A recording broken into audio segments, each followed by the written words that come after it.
Praise the Lord.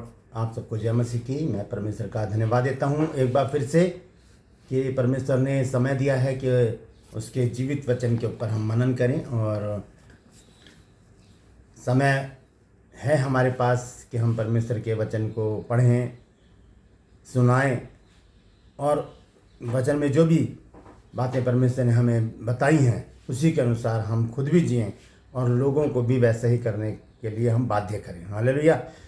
तो आज मैं वचन के विषय में ही बातचीत करूंगा और बने रहिएगा मेरे साथ। मैं आपका दोस्त पास्टर राज मैसी आपसे मुखातिब हूँ, और आप देख रहे हैं मेरा यूट्यूब चैनल जिसका नाम है ब्रदर राज मैसी। आपसे गुजारिश करता हूँ कि इस चैनल को सब्सक्राइब करें, वीडियो को लाइक करें, शेयर करें, और कमेंट सेक्शन में जाकर ज़रूर बताएं कि मेरा प्रयास आपको कैसा लग रहा है। हालेलुया।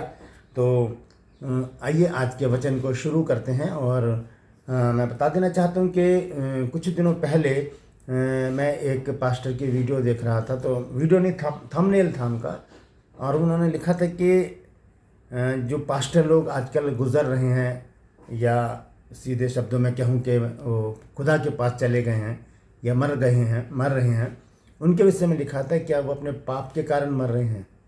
तो मैंने वो वीडियो देखा नहीं, क्योंकि वो बात ही मुझे कुछ ऐसी लगी। खैर कोई बात नहीं, पापी तो सभी हैं। अगर हम किसी के ऊपर दोष लगा रहे हैं तो हम भी उसमें उतने ही भागीदार हैं। तो हो सकता है कि उसमें कुछ और हो उनके वीडियो में, मैं इसके लिए साफ तौर से कह नहीं सकता। लेकिन अगर हम ध्यान से देखें आजकल का जो माहौल चल रहा है हमारे देश में, और बहुत अच्छे अच्छे जो प्रीचर हैं, परमेश्वर के दास हैं, टीचर हैं, वो प्रभु के पास चले गए। बहुत से लोग हैं जिनको मैं जानता भी था, जिनमें पास्टर नरेंद्र जिज जम्मू के, और छत्तीसगढ़ के शिशिर केरकेटा जी, और भी बहुत सारे लोग हैं जो प्रभु को प्यारे हो गए, प्रभु के पास चले गए। और लोग यही अटकलें लगाते हैं कि शायद हमसे ज़्यादा प्रभु को उनकी ज़रूरत होगी, लेकिन ये बात गलत है। संसार में उनकी ज़रूरत ज़्यादा है। लेकिन एक बात सोचने वाली है कि ऐसा क्यों हो रहा है कि पास्टर लोग प्रभु के दास दासी जो हैं वो जा रहे हैं, या उनको प्रभु अपने पास बुला रहा है। ये सोचने वाली बात है। मैं इस बात पर मनन कर रहा था, और बहुत ज़्यादा मैंने सोचा भी। मेरी बहन रहती है सिलीगुड़ी में, मनीषा, मैंने उनसे भी पूछा कि मुझे बताओ कि ये ऐसा तो नहीं है कि वचन उठा लिया जा रहा है। तो मैंने भी स्टडी की, तो लेकिन वचन तो नहीं उठाया जाएगा, क्योंकि वचन तो जीवन है उसमें, और वचन को तो किसी रीति से हम समाप्त नहीं कर सकते। यीशु मसीह ने कहा कि एक एक बात पूरी होगी, तो वचन तो नहीं उठाया जाएगा, लेकिन वचन के सुनाने वाले उठाए जा रहे हैं। इसका मतलब कुछ ऐसा होने वाला है जिससे हमें सतर्क हो जाना है।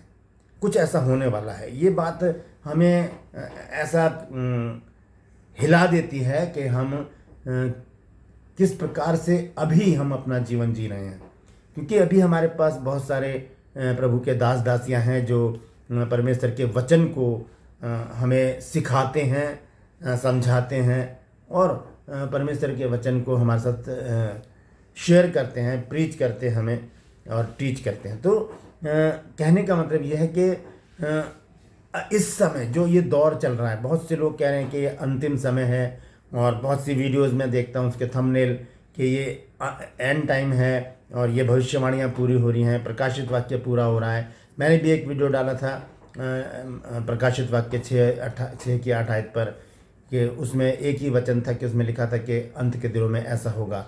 तो ये सब जो है ये अंत के समय की निशानियां बताई जा रही हैं। हो सकता है कि ऐसा ही हो, और इसके विषय में हम श्योर नहीं हैं। सब कुछ प्रभु जानता है। लेकिन सोचने वाली बात यह है कि परमेश्वर के जो दास दासियां हैं वो क्यों उठाए जा रहे हैं,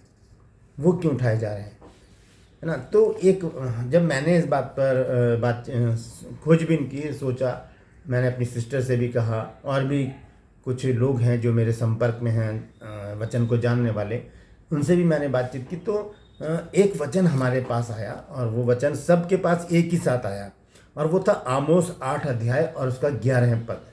मैं इसको पढ़कर बताऊंगा, उसके बाद हम आगे बात करेंगे। यहाँ पर इस प्रकार से लिखा है, मैंने निकाल के रखा है इसको। परमेश्वर यहोवा की ये वाणी है कि देखो ऐसे दिन आते हैं जब मैं इस देश में महंगी करूँगा, उसमें ना तो अन्न की भूख और ना पानी की प्यास होगी, परंतु यहोवा के वचनों के सुनने ही की भूख और प्यास होगी। ये भूख और प्यास क्यों होगी? इसका मतलब वचन कहाँ चला जाएगा, कहाँ खो जाएगा वचन।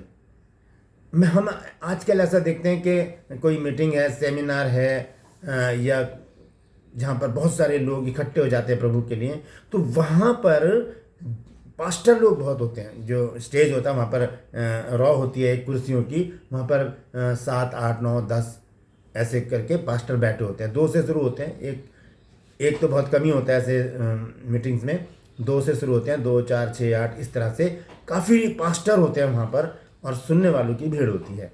लेकिन बोलने वाला तो एक ही होता है ना, बाकी सब बैठे होते हैं। तो ये इस बात को दर्शाता है कि आज हमारे पास बहुत सारे लोग हैं सुनाने के लिए। अगर एक बैठ जाएगा तो दूसरा खड़ा हो जाएगा, दूसरा बैठ जाएगा तो तीसरा खड़ा हो जाएगा। तो हम उनकी कैसी कद्र कर रहे हैं। एक वचन मैं आपको बताना चाहता हूँ कि पहला तीमुथियुस में जब संत पौलुस ने तीमुथियुस को पत्री लिखी तो उसमें क्या कहा हम देखेंगे। पहला तीमुथियुस 5 अध्याय और उसके 17 पद को मैं पढ़ रहा हूँ। देखिए क्या लिखा है। जो प्राचीन अच्छा प्रबंध करते हैं, विशेष करके वे जो वचन सुनाने और सिखाने में परिश्रम करते हैं, दुगने आदर के योग्य समझे जाएं। वो दुगने आदर के योग्य समझे जाएं। तो अब क्या होता है कि परमेश्वर के जो लोग हैं, जो प्रभु का वचन सिखाते हैं, समझाते हैं, उनकी कदर नहीं है, उनको सुना नहीं जाता। मैं भी एक पास्टर हूँ, मैं भी एक बाइबल टीचर हूँ। तो जब मैं सिखाता हूँ या मैं जब समझाता हूँ, तो लोग जब इग्नोर करते हैं ना, इधर उधर देखते हैं, बातचीत करते हैं, बच्चों को देख रहे हैं, कुछ कर रहे हैं, बाइबल के पन्ने पलट रहे हैं ऐसे करके, तो बड़ा अजीब सा होता है। ये बात है ना, पास्टर को इरिटेट करती है कि मैं एक परमेश्वर का वचन लेकर खड़ा हूँ और इस प्रकार से ये लोग कर रहे हैं। तो ये चीज़ गलत हो जाती है। तो सुनाने वाला कोई भी हो, हम उसके जीवन को ना देखें। लोग क्या करते हैं, पास्टर के जीवन को देखते हैं कि ये कैसा है। नहीं, महत्व इस चीज़ का है, बाइबल का, इस वचन का है। ये जीवित वचन है, यही हमें चाहिए। परमेश्वर किसी को भी उठाकर खड़ा कर सकता है। मूसा को उठाकर खड़ा किया, जो कि जुबान का भद्दा था, हकला था, और 80 साल की उम्र थी उसकी। परमेश्वर ने उसको उठाकर खड़ा किया और वो प्रचार करने लगा। उसने एक बहुत बड़ी सेवकाई की, 25-30 लाख लोग उसको दिए परमेश्वर ने, जिनका वो लीडर था, जिनका वो अगवा था। तो ऐसे लोगों को परमेश्वर उठाकर खड़ा कर देता है। और भी बहुत सारे लोग हैं, जैसे कि हम नए नियम में आकर देखते हैं, यीशु मसीह ने 12 चेलों को चुना। और जब हम पढ़ते हैं प्रेरितों के काम 4 की 12 आयत में, तो वहाँ पर लिखा है कि यूहन्ना को और पतरस को देखकर वो लोग अचंभित करने लगे कि ये तो साधारण और अनपढ़ लोग हैं, ये किस प्रकार से वचन का प्रचार कर रहे हैं। तो ये चीज़ क्या है, ये हमारे लिए थोड़ी सी दुख देने वाली बात है कि जब वचन प्रचार किया जाता है तो लोग सुनते नहीं हैं। अभी सुनाया जा रहा है तो सुन नहीं रहे, लेकिन जब नहीं होगा तब क्या होगा। देखिए आमोस में फिर से जाएंगे हम। आमोस 8 अध्याय और उसके 11 पद को मैं दोबारा से पढ़ रहा हूँ। यहाँ पर इस प्रकार से लिखा है कि परमेश्वर यहोवा की ये वाणी है, देखो ऐसे दिन आते हैं जब मैं इस देश में महंगी करूँगा, उसमें ना तो अन्न की भूख होगी और ना पानी की प्यास होगी, परंतु यहोवा के वचनों के सुनने ही की भूख प्यास होगी।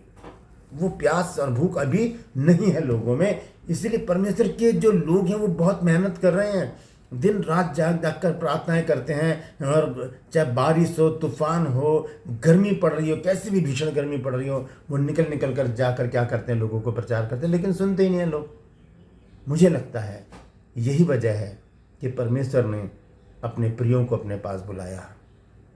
और इसी तरह ये वचन पूरा होगा कि जब पास्टर लोग नहीं होंगे सुनाने वाले, तब लोग वचन के लिए मारे मारे फिरेंगे, उसको पाएंगे नहीं।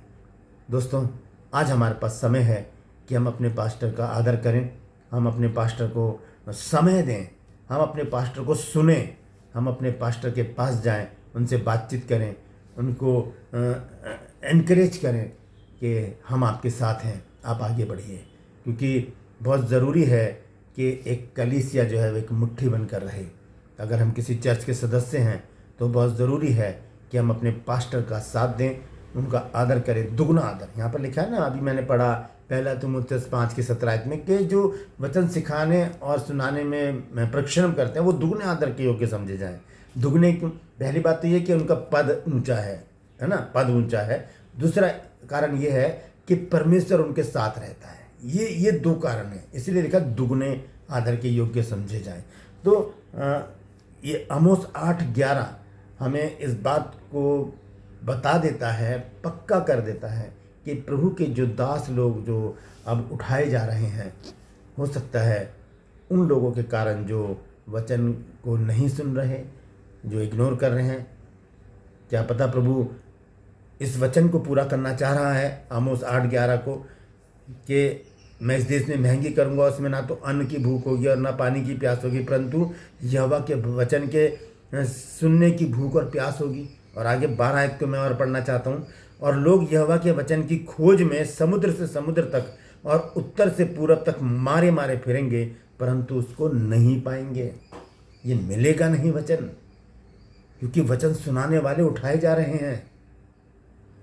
आज अगर हम खुद इस वचन को पढ़ना शुरू करें, शुरू से लेकर अंत तक पढ़ते रहें, तो ये वचन हमारे अंदर पैबस्त हो जाएगा और हम परमेश्वर के वचन को अच्छी तरह से समझ पाएंगे। आज हमारे पास सुनाने वाले हैं तो हम सुन नहीं रहे, कल सुनाने वाले नहीं होंगे, फिर हम ऐसे ही समुद्र से समुद्र और उत्तर से पूरब तक मारे मारे फिरेंगे, ये वचन हमको नहीं मिलेगा। हालेलुया। तो प्रभु का धन्यवाद देता हूँ इस सुंदर वचन के लिए। प्रभु ने वो बात हमें बताई जो बहुत ज़रूरी थी कि क्यों प्रभु के लोग उठाए जा रहे हैं। आप इस वचन को शेयर कीजिए ताकि लोग जान सकें कि बहुत सी लोग हैं, बहुत सी कलीसियाएँ हैं जिनके पास्टर को परमेश्वर ने उठा लिया है। अब उनको सजग हो जाना चाहिए, वचन की गहराई को जानें, वचन को पढ़ें, क्योंकि रोमियो 10 और उसके 17 आयत में लिखा है कि सुनना वचन से, विश्वास सुनने से, और सुनना मसीह के वचन से है। जब सुनना मतलब जब हम पढ़ेंगे ज़ोर ज़ोर से, तो ये बात हमारे कानों में जाएंगी और हम खुद भी इसको सुन सकते हैं। तो ये बहुत ही हमारे लिए भयानक बात है कि आने वाले दिनों में आमोस 8:11 की जो भविष्यवाणी है वो पूरी होने वाली है कि लोग मारे मारे फिरेंगे लेकिन वचन को नहीं पाएंगे। परमेश्वर इन वचन के द्वारा हम सबको आशीष दे। मैं गुजारिश करता हूँ कि इसे शेयर कीजिए, मेरे चैनल को सब्सक्राइब कीजिए और कमेंट सेक्शन में जाकर ज़रूर बताइए कि आज का जो वचन है आपको कैसा लगा, क्या बात आपने आज सीखी है और क्या सच में ये बात सच है जो मैंने आपको बताई है। ज़रूर बताइएगा। परमेश्वर आप सबको आशीष करे।